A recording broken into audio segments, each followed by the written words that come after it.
কলাই লাগাই বললো আরো লাগাইতে হবে গাছ।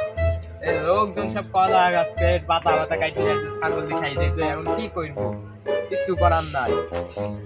এই সব আম গাছে সব আম ধরার টাইম, এখন সব পাতা পাতা কাটে নিতে লাগছে, ডাল ভাঙছে, এটা করছে, ধরতে হবে তো ওই বাইরে হয়ে যাচ্ছে।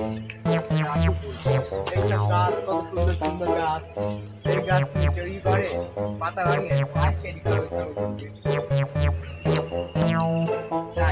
বাড়ির দিকে ঘুরে আছে খাই দেয় আসছে। তারপরে দেখুন পরে তো সব ঘাস কাটতে আসছে না, করা যাচ্ছে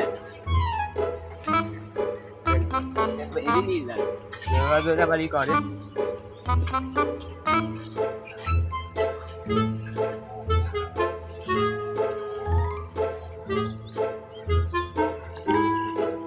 শীতের সময় ছাগল টানতে পারলো না, রোজ দিলে একদিন